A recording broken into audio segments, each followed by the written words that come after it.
ठरलं तर मग या मालिकेचा शेवटी आजचा भाग आलेला आहे बरं का. आणि आजच्या भागामध्ये शेवटी पूर्ण आजी समोर आता इकडे घरच्यांनी हात टेकलेले असतात आणि सायलीला काही दिवस तरी ती तन्वी आहे असंच वागावं लागणार असतं. कारण आता पूर्ण आजीच्या डोक्यावर खूपच मोठा परिणाम झालेला असतो ह्या सगळ्या गोष्टींचा आणि डॉक्टरांनी सुद्धा तसंच सांगितलेलं असतं. दुसऱ्या बाजूला साक्षी खूप घाबरलेली आहे आणि प्रिया मात्र जेलमध्ये गेलेली आहे. हेच आपल्याला याच्या भागामध्ये सविस्तर पाहायचे, त्यामुळे व्हिडिओ शेवटपर्यंत पहा. तर आता प्रेक्षकांनो, इकडे घरच्या सर्वांना समजतं की अश्विन हा स्वतःचा हात कापून घ्यायला निघाला होता. प्रताप विचारत असतात, काय झाले अश्विन? सर्वजण न सांगण्याचा निर्णय घेतात, पण तेवढ्यातच आता चैतन्य सांगून टाकतो. जेव्हा चैतन्य सांगतो तेव्हा कल्पना आणि त्याचबरोबर प्रतिमा ह्या दोघींना सुद्धा फार मोठा धक्का बसलेला असतो. तेव्हा प्रतापराव म्हणत असतात, अरे वेडा आहेस का तू? अशा गोष्टी करण्याची तुझी हिंमत कशी झाली? जीव द्यायला निघाला होतास, स्वतःला संपवण्याचा प्रयत्न करत होतास. अरे आम्ही आहोत ना तुझ्या पाठीमागे. त्याच वेळेला सायली म्हणत असते, अश्विन भाऊजी, मला तुमच्याकडून ही अपेक्षा अजिबातच नव्हती. हे बघा, प्रिया कशी आहे, ती कशा पद्धतीने वागू शकते हे आपल्या सगळ्यांना माहिती आणि ते ॲक्सेप्ट करावंच लागणार आहे. मग मला सांगा, जर ती त्या पद्धतीने वागली आहे तर त्यावर आपण रिॲक्ट करायचं का? आपल्या अशा वागण्यामुळे आपल्या घरच्यांना, इतरांना किती आणि काय त्रास होऊ शकतो ह्या गोष्टी तुम्हाला समजत नाही आहेत का? असं सुद्धा आता इथे सायली बोलत असते. ह्या सगळ्या गोष्टी सायली त्याला समजावून सांगत असते आणि तेव्हा अश्विन रडायला लागतो. अश्विन म्हणत असतो, नाही, ह्या सगळ्या गोष्टी माझ्यामुळे झालेल्या आहेत. ह्या सगळ्या गोष्टींना कुठेतरी जाऊन मी जबाबदार आहे. ह्या सगळ्या गोष्टी माझ्यामुळे होत आहेत असं तो बोलत असतो. त्याच वेळेला प्रतापराव म्हणत असतात, नाही, ह्या सगळ्या गोष्टीला तू जबाबदार नाही आहेस. तू स्वतःला दोष देऊन अजिबातच घेऊ नकोस. तू ह्या सगळ्या गोष्टीचा दोष स्वतःला का आणि कशामुळे देतोयस? तू वेडा आहेस का? असं सुद्धा आता इकडे तो बोलत असतो. आता हे सर्व काही बोलल्यानंतर आता अश्विन म्हणत असतो, नाही, जर मी तिच्यासोबत लग्न केलं नसतं तर ह्या गोष्टी इथे ह्या पद्धतीने झाल्याच नसत्या असं सुद्धा आता इकडे तो बोलत असतो. त्याच वेळेला रविराज मात्र हात जोडतात आणि इथे त्याची माफी मागत असतात आणि म्हणत असतात, खरं तर हे सगळं माझ्यामुळे झालेलं आहे. ह्या सगळ्या गोष्टी कुठेतरी जाऊन मी तुझ्या आणि त्याचबरोबर तुम्हा सर्वांच्या ह्या गोष्टीला कुठेतरी जाऊन जिम्मेदार आहे असं इकडे ते म्हणत असतात. आणि माझ्यामुळेच तुला त्या मुलीशी लग्न करावं लागलं. तू फक्त आणि फक्त ती रविराजची मुलगी आहे म्हणून तिच्यासोबत लग्न केलंस ना, आणि ह्या सगळ्या गोष्टीमुळे आता तुम्हा सर्वांना त्रास होतोय असं म्हणून आता ते त्याच्यासमोर हात जोडू लागतात. आता हात जोडल्यानंतर लगेचच इकडे अश्विन म्हणत असतो, नाही, उलट मी तुम्हा सर्वांसमोर माफी मागतो. उलट मी तुम्हा सर्वांसमोर हात जोडूनच मी इकडे तुमची माफी मागत आहे. कारण माझ्यामुळे तुम्ही तन्वीला, तुम्हा सर्वांना इथे तिच्यावर शंका होती, पण फक्त माझं तिच्यावर प्रेम आहे म्हणूनच ह्या सगळ्या गोष्टी तुम्ही डावलत गेलात. खरंच मम्मा, मला माफ कर. आणि कितीतरी वेळा इकडे दादा आणि त्याचबरोबर सायली हे तुम्ही लोकंसुद्धा सांगत होता, पण मी इथे तिच्यावर असलेल्या त्या प्रेमामुळे इथे आंधळा विश्वास ठेवला.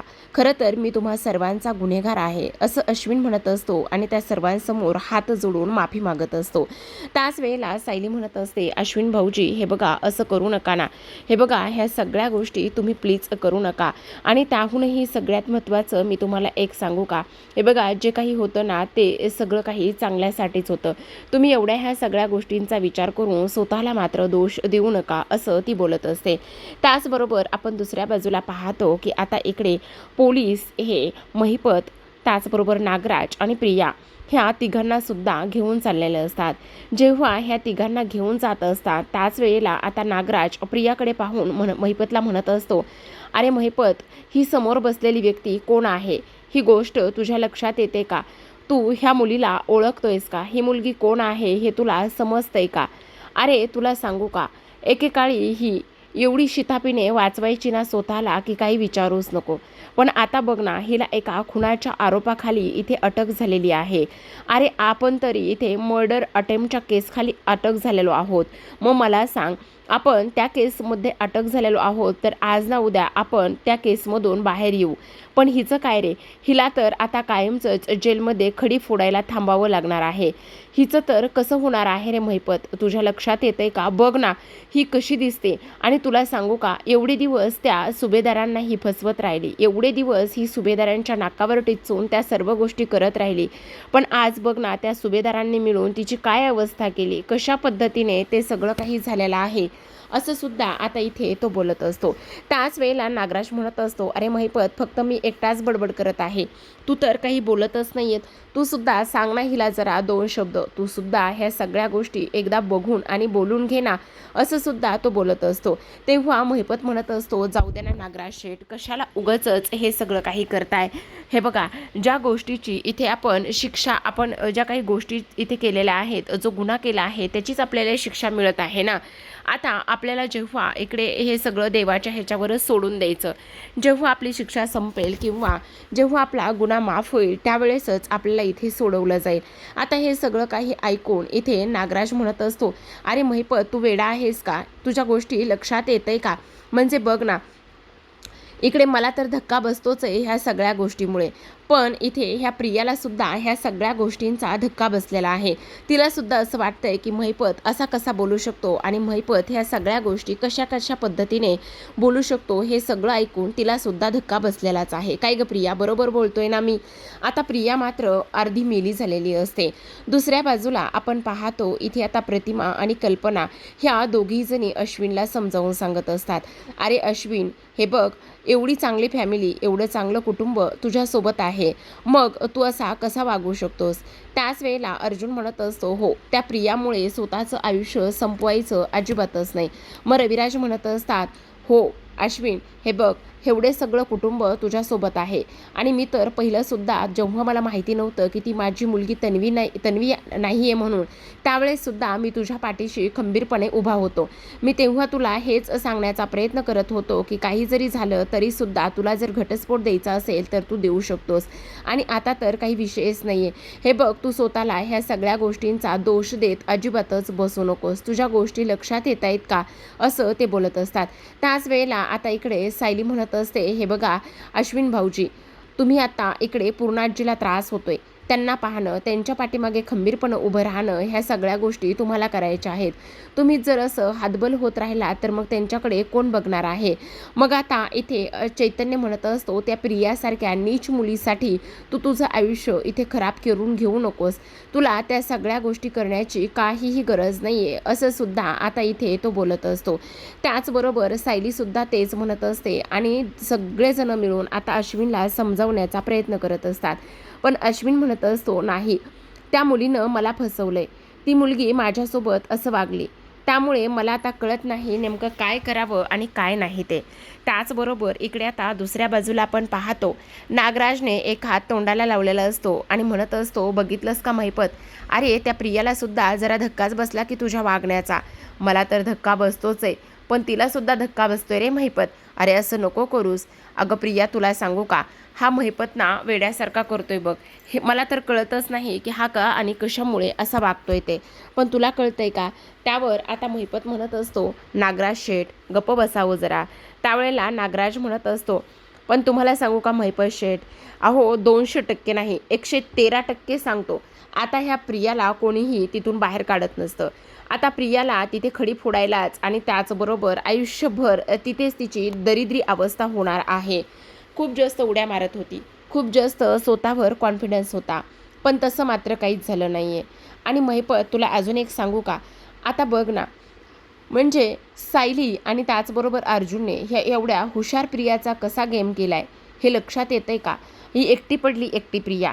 त्याच वेळेला प्रिया मनामध्येच म्हणत असते, नागराज बोलतोय ते काही चुकीचं नाही आहे, मी खरंच आज एकटी पडलेली आहे, माझ्या बाजूने कोणीही नाही आहे आणि आता माझं काय होणार आहे?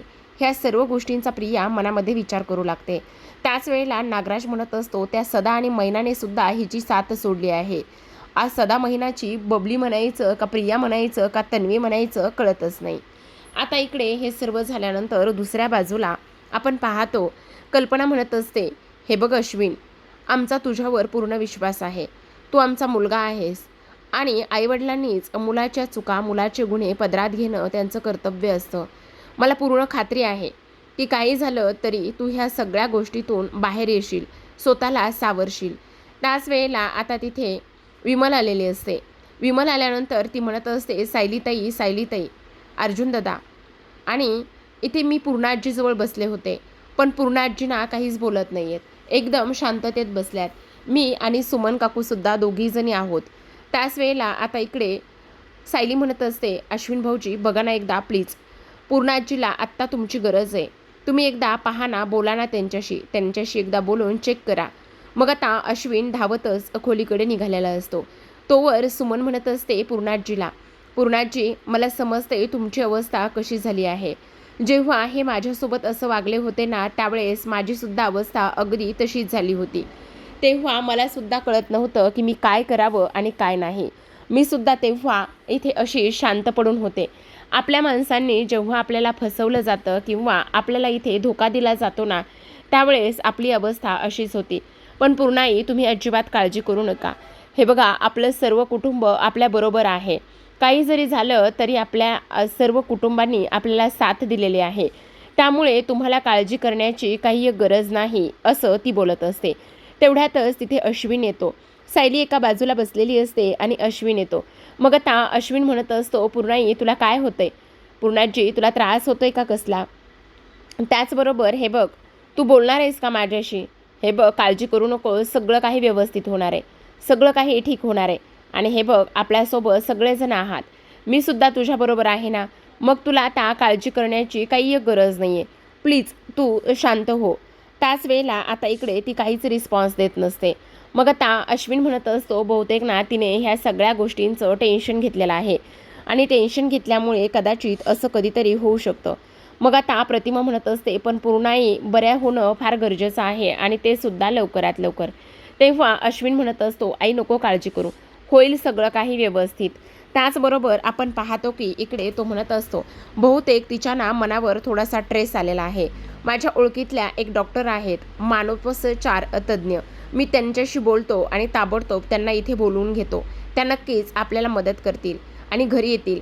त्याच वेळेला आता इकडे अश्विन बाहेर फोनवर बोलण्यासाठी निघून जातो. इकडे मात्र पूर्णाजी म्हणत असतात, तुम्ही सर्वजण माझ्या खोलीत काय करताय? माझी तन्वी कुठे? माझी तन्वी, ही माझी तन्वी इथे आहे. माझी तन्वी, ए तन्वी माझ्याकडे ये ना, असं त्या म्हणत असतात. आता त्या तन्वी सायलीला म्हणत असतात आणि तेव्हा सायलीला तन्वी म्हटल्याबरोबर सर्वांना खूपच मोठा धक्का बसतो. सर्वजण पूर्णाजीकडे अशा अवस्थेने बघत असतात की काही विचारूच नका. मग आता पूर्णाजी म्हणत असतात, तुम्हाला वेळ लागलाय का? माझी तन्वीला मी माझ्यासोबत बसायला बोलवत आहे आणि मला काही एक झालेलं नाही आहे. अश्विन, डॉक्टरांशी वगैरे बोलू नकोस आणि तू मुळात डॉक्टर आहेस ना, मग उगाचच कशाला त्रास करून घेतोय. तेव्हा अर्जुन म्हणत असतो, पूर्णाई ऐक ना पूर्णाजी, हे बघ, आत्ता जो काही आपल्याला सर्वांसमोर जो प्रसंग घडलाय ना, त्यामुळे तुझी अशी अवस्था झाली. रविराज म्हणत असतात, हे बघा, तुम्ही एवढ्या ह्या सगळ्या गोष्टी मनाला लावून घेऊ नका. त्यावेळेला त्या म्हणत असतात, मी आणि कोणत्या गोष्टी मनाला लावून घेऊ? मला कोणत्याही गोष्टी मनाला लावून घेण्याची काही गरज नाही आहे. माझी तन्वी, छोटी तन्वी माझ्यापाशी बसलेली असताना मला ह्या सगळ्या गोष्टींची काय गरज आहे? तन्वी, ए बाळा तन्वी, ये ना माझ्याजवळ, ये ना आणि माझ्याजवळ बस, असं म्हटल्याबरोबर सायली पाहत असते. सायलीला अंधुकसा भूतकाळ आठवायला लागतो आणि त्याच वेळेला तिला प्रश्न पडतो की म्हणजे पूर्णाजी मला इथे तन्वी म्हणत आहेत, पूर्णाजी तन्वी म्हणतायत, ही गोष्ट तिच्यासाठी फार आनंदाची असते. आता ती कोणाचं काहीच ऐकत नाही आणि सरळ सरळ पूर्णाजीच्या जवळ जाऊन बसलेली असते. जेव्हा पूर्णाजीच्या जवळ जाऊन पाहते आणि त्याच वेळेला आपण पाहतो की आता इथे पूर्णाजी म्हणत असतात, तुम्हाला काय झाले ना सर्वांना, मला ते कळतच नाही आहे. तुम्ही असं का वागताय ना, त्यासुद्धा गोष्टी मला कळत नाही आहेत. इथे धडधड माझी तन्वी माझ्यासमोर उभी आहे आणि माझी तन्वी माझ्यासमोर उभी असताना तुम्ही असं कसं बोलू शकता, तेच मला काही कळत नाही आहे. तुम्हा लोकांचं काय चाललेलं आहे? आणि त्याच वेळेला आता इकडे त्या सायलीला म्हणत असतात, बोल ना तन्वी, तू माझीच तन्वी आहेस ना? मग आता त्या तिचा हात हातामध्ये घेतात. हात हातामध्ये घेतल्यानंतर पुन्हा एकदा सर्वजण पाहतच असतात. तेव्हा पुन्हा एकदा सर्वांना धक्का बसतो. मग आता इकडे सर्वजण म्हणत असतात, अगं पूर्णाजी, तुला काहीतरी गैरसमज होतोय. अगं ती सायली आहे, तन्वी नाही. आणि तेव्हा पूर्णाजी म्हणत असतात, नाही, तुम्हा सर्वांचा काहीतरी गैरसमज होतोय. तुम्हा सर्वांना काहीतरी प्रॉब्लेम आहे आणि त्यामुळे तुम्ही अशा पद्धतीने वागताय. तुम्हाला कसं कळत नाही की ती माझी तन्वी आहे म्हणून? मग आता रविराज म्हणत असतात, ऐका ना पूर्णाई, मला तुमची अवस्था कळतीये. तुम्ही आता तन्वीला फार मिस करताय, पण प्लीज ऐका ना, ती तन्वी नाही आहे. त्यावर आता इकडे त्या म्हणत असतात. त्याच वेळेला आता इकडे अश्विन म्हणत असतो, अरे हे सगळं काय आहे पूर्णाई? पूर्णाजी प्लीज जरा तरी विचार करू ना. पण पूर्णाजी मात्र कोणाचं काहीच ऐकत नसतात. त्या सायलीचे हात हातामध्ये घेतात आणि सायलीचे हात हातामध्ये घेतल्यानंतर त्या म्हणत असतात, मला बाकी कोणाचं काहीच नाही ऐकायचं, मला फक्त माझ्या ह्या सायलीचं, मला माझ्या तन्वीचं ऐकायचं आहे. तन्वी, तुला गोष्ट सांगू का, तू मला इथून कधीच सोडून जाणार नाहीस ना? बोल ना, सांग ना, कुठे सोडून जाणार नाहीस ना? त्याच वेळेला ती म्हणत असते, नाही पूर्णाई, ऐक ना पूर्णाजी, मी तुला कुठेही सोडून जाणार नाही. तुला विश्वास आहे ना की मी तुझी तन्वी आहे म्हणून? आणि त्यानंतर सायली मनातच म्हणत असते, पूर्णाजी, खरं तर मला त्यांच्या ह्या परिस्थितीमुळे तन्वी म्हणतायत, पण मी स्वतःला का नाही रोखू शकत आहे की मी तन्वी नाही आहे? माझं मन का मानत नाही त्यांना सांगायला की मी खरंच त्यांची तन्वी नाही आहे म्हणून? मला का सांगावंसं वाटत नाही? असं सुद्धा आता इकडे ती बोलत असते. त्याचबरोबर सर्वजण आता पूर्णाईला म्हणत असतात, तुम्ही ऐकून घ्या. पण पूर्णाजी मात्र कोणाचं काहीही ऐकत नसतात. दुसऱ्या बाजूला आपण पाहतो, इकडे आता साक्षी आणि त्याचबरोबर सचिन हे दोघेही जण गाडीमध्ये असतात आणि साक्षीला न्यूज समजलेली असते की प्रिया लोखंडेला इथे अटक झाली आहे आणि अर्जुन सायलीने इथे सर्वांसमोर सर्व काही पुरावे दाखवून एक्सपोज केलेला आहे. ह्या सगळ्या गोष्टी साक्षीला समजलेल्या असतात आणि त्यामुळे साक्षी मात्र सैरभैर झालेली असते. आता ती एवढी वेड्यासारखं वागत असते की काही विचारू नका. ती म्हणत असते, सचिन तुझ्या गोष्टी लक्षात येत आहे का? एवढी ती मास्टर माइंड प्रिया, एवढी मास्टर माइंड आणि हुशार प्रियाला सायली आणि अर्जुन ह्या दोघांनी मिळून अशा पद्धतीने इकडे हे सगळं काही केलंय. ह्या सगळ्या गोष्टी अशा पद्धतीने केल्यानंतर माझं काय होणार आहे? आता तर मला असं वाटतंय की मी इथे नाही राहू शकत आहे. मला ह्या सगळ्या गोष्टींचं फार जास्त टेन्शन आलेलं आहे, असं ती म्हणत असते. तुला नाही माहिती ती प्रिया किती हुशार होती. तुला नाही माहिती प्रियाने काय काय केलेलं आहे. अरे ती एवढी चतुर प्रिया. आता माझं काय होणार आहे तुला सांगू का? मला तरी संशय होताच. एवढे दिवस झालं की ते माझ्यासमोर किंवा माझ्याजवळ कसे येत नाहीत किंवा माझा शोध कसा घेत नाहीत. आत्ता मला सर्व प्रश्नांची उत्तरं उलगडतात. त्यामुळेच, कारण ते फक्त आणि फक्त इथे एकच काम करत होते, त्या प्रियाच्या विरोधामध्ये पुरावे शोधत होते आणि त्यामुळे मात्र ते माझ्यापर्यंत पोहोचत नव्हते. पण आता त्यांनी प्रियाला जेलमध्ये पाठवलंय. तुझ्या लक्षात येत आहेत का गोष्टी? ती प्रिया एवढी सावधपणे सगळं काही करत होते, पण तरीसुद्धा त्या दोघांनी मिळून तिला जेलमध्ये पाठवलंच ना. मग आता माझी अवस्था काय होणार आहे? दुसऱ्या बाजूला आपण पाहतो, सर्वजण पूर्णाजीला समजावत असतात आणि त्याच वेळेला सुमन म्हणत असते, हे बघा पूर्णाई, मला तुमची अवस्था समजते, पण प्लीज तुम्ही जरा शांत होताय का? हे बघा, हे सगळं काही करणं आणि ह्या सगळ्या गोष्टी थोड्याशा विचित्र आहेत. प्लीज तुम्ही एकदा स्वतःला सावरून घ्या ना. त्याच वेळेला पूर्णाजी म्हणत असतात, तुम्हा सर्वांना समजत नाही का की तुम्ही सर्वजण मुद्दाम करताय हे सगळं काही? मी तुम्हाला सांगते ना. त्याच वेळेला आता इकडे ते म्हणत असतात, तुम्हाला ही ओळखायला येत नाही का की कोण आहे म्हणून? मग आता लगेचच इकडे पूर्णाजी म्हणत असतात, ही कल्पना आहे, ही प्रतिमा आहे, ही अस्मिता आहे, विमल आहे, सुमन आहे, अर्जुन आहे, चैतन्य आहे, रविराज आहे, प्रतापराव आहेत आणि त्याचबरोबर अश्विन आणि ही माझी तन्वी. तेव्हा अस्मिता म्हणत असते, अगं पूर्णाजी, तू तन्वी सोडून, सायली सोडून इतर सर्वांची योग्य नावं घेतली आहेस. ती सायली आहे, तन्वी नाही. आता हे सगळं काही बोलल्यानंतर पुन्हा एकदा पूर्णाजी म्हणत असतात, नाही, तुम्ही सर्वजण मला मुद्दामून खोटं ठरवतायत. तुम्ही सर्वांना मला इथे वेडं करायचं आहे का? तुम्हाला मला माझ्या तन्वीपासून आणि माझ्यापासून आम्हा दोघींना वेगळं करायचं आहे का? बोला ना, का असं वागताय तुम्ही? का ह्या सर्व काही गोष्टी करताय तुम्ही? हे बघा, ती माझी तन्वी आहे. तुम्ही कितीही आम्हा दोघींना वेगळं करण्याचा प्रयत्न केला ना, तरीसुद्धा आम्ही वेगळं होणार नाही आहोत, असं ती बोलत असते. दुसऱ्या बाजूला आपण पाहतो की आता इकडे साक्षी पूर्ण घाबरलेली असते आणि साक्षी घाबरल्यानंतर आता सचिन तिला समजावत असतो, पण ती मात्र काही केल्या ऐकत नसते. साधा गाडीचा हॉर्न जरी वाजला ना तरी सुद्धा ती घाबरते. मग सचिन म्हणत असतो, अगं साक्षी, वेडी आहेस का तू?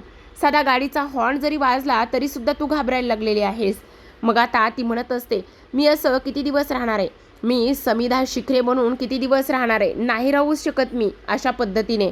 आता अर्जुन आणि सायली नक्कीच माझ्यापर्यंत पोहोचतील आणि मला शोधण्याचा प्रयत्न करतील. काय करायचं मी? बोल ना, काय करू मी? सांग ना. तेव्हा सचिन म्हणत असतो, नाही, अजिबातच ते तुझ्यापर्यंत पोहोचणार नाही आहेत. वेडी आहेस का तू? अगं तुला एक गोष्ट सांगू का? ते दोघंजणं काय प्लॅन करतात काय नाही ह्या सगळ्यात अगोदर गोष्टी मला समजतात. मी त्याच घरामध्ये राहतो ना. मग तू ह्या सगळ्या गोष्टींचा एवढा विचार का बरं करतेस? हे बघ, ह्या सगळ्या गोष्टींचा एवढा विचार तू करू नको, समजलं का तुला? असं सुद्धा आता इकडे ते बोलत असतात. आता हे सर्व काही बोलल्यानंतर आपण पाहतो इकडे आता दुसऱ्या बाजूला डॉक्टर आलेले असतात. जेव्हा डॉक्टर येतात त्याच वेळेला मात्र इथे आता डॉक्टर म्हणत असतात काय झालेलं आहे. आणि तेव्हा अश्विनने अगोदरच ऑलरेडी सगळं काही समजावून सांगितलेलं असतं. पण आता फॉर्मॅलिटी म्हणून त्या विचारणार तेवढ्यातच आता पूर्णाजी म्हणत असतात, बघा ना डॉक्टर, ह्या लोकांना समजतच नाही आहे. मी ह्यांना हजारदा समजून सांगण्याचा प्रयत्न करते की मला काहीच झालेलं नाही, काहीच झालेलं नाही. तर मला सांगा, हे सगळेजण म्हणतात की ही जी मुलगी आहे ना ही तन्वी नाही आहे म्हणून. आता तुम्हीच सांगा बरं की ही मुलगी जी आहे ना ती माझी तन्वी आहे आणि ह्यांना कसं कळत नाही आहे, मला तेच काही कळत नाही. तेव्हा डॉक्टर म्हणत असतात, तुम्ही नका काळजी करू, मी त्या सर्वांना सांगते की ही तन्वी आहे म्हणून. आणि तेव्हा डॉक्टर म्हणत असतात, आणखी तुम्हाला काही त्रास होतोय का? त्याच वेळेला आता इकडे पूर्णाजी म्हणत असतात, नाही, तुम्ही ना आत्ताच्या आत्ता हे सगळं काही समजून सांगायचं आहे, बाकी मला काही ऐकायचं नाही. त्याचसोबत आपण पाहतो इकडे दुसऱ्या बाजूला सचिन हा महिपत आणि नागराजला भेटायला गेलेला असतो. कारण ही जी काही अवस्था झालेली आहे ना साक्षीची, त्यामुळे तो त्याला भेटणं बेटर करतो.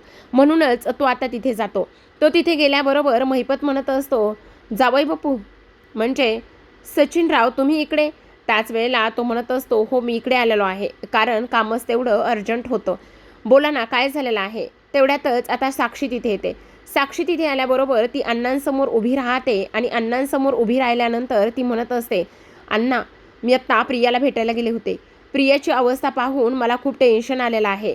त्याच वेळेला आता महिपत सरळ सरळ तिच्यावर चिडतो आणि म्हणत असतो, वेडी आहेस का तू? तू त्या प्रियाला भेटायला का आणि कशामुळे गेली होतीस? काय चाललंय तुझं? कशासाठी त्या प्रियाला भेटायला गेली होतीस? तेव्हा ती म्हणत असते, नाही अण्णा, मी तिला दुरूनच भेटले, मी तिच्या जवळच गेले नव्हते. पण तिची आज जी अवस्था झाली ना ती काही दिवसांनी अवस्था माझी होणार आहे. अण्णा मला फार भीती वाटते. आता अर्जुन आणि सायलीने प्रियाला इथे सर्वांसमोर आणलं आहे, काही दिवसांनी मला सुद्धा आणतील. आता मी किती दिवस अशी समिधा म्हणून मिरवू? किती दिवस माझी स्वतःची ओळख इथे लपवून करू? मला कळत नाही, काय करू अण्णा तेच मला सुचत नाही.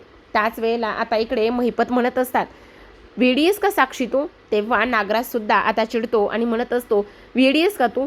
तू त्या प्रियाला भेटायला का गेली होतीस? आणि त्याच वेळेला ती म्हणत असते, मला कळत नाही आहे काय करावं आणि काय नाही ते, म्हणून माझी ही अशी अवस्था झाली आहे. मला आता फार भीती वाटायला लागलेली आहे. तेव्हा महिपत म्हणत असतो, साक्षी जरा शांत हो. हे बघ, काळजी करू नकोस.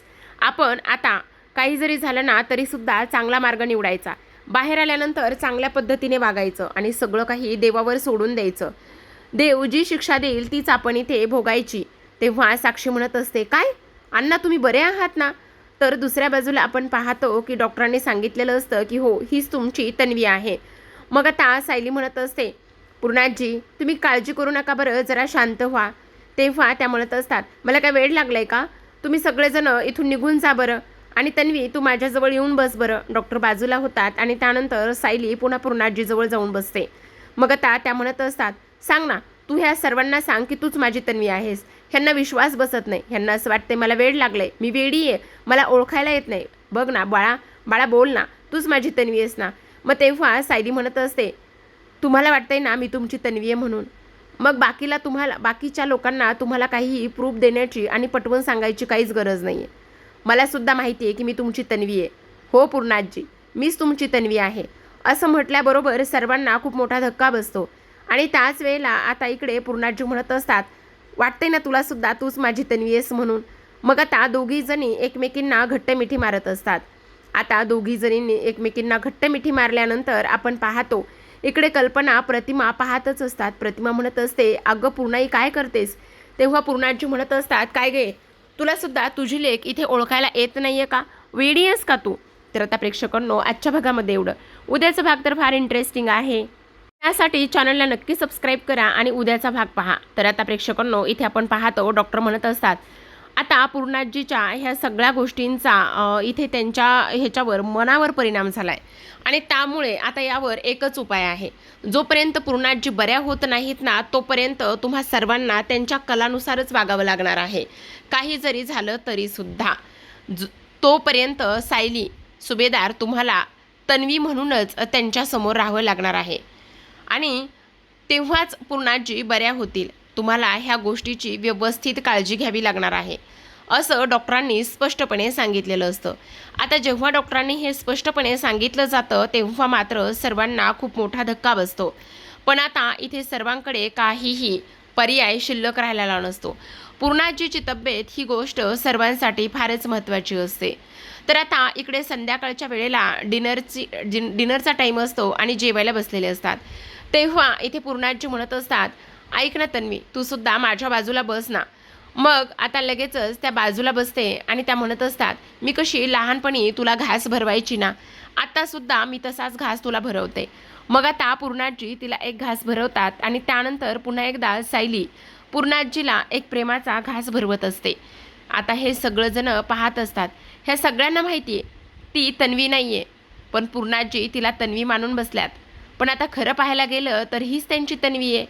म्हणजे देव पण पहा ना, कशा पद्धतीने का होईना पण ती तन्वी त्या सर्वांसमोर त्यांनी आणलेलीच असते. तर प्रेक्षकांनो, आता ह्या मालिकेला एक नवीनच वळण येत आहे. पूर्णाजीच्या मनात असलेली ही तन्वी खरी तन्वी आहे हे सर्वांसमोर कशा पद्धतीने येईल हे पाहणं फारच इंटरेस्टिंग आहे. तर पाहत रहा, ठरलं तर मग.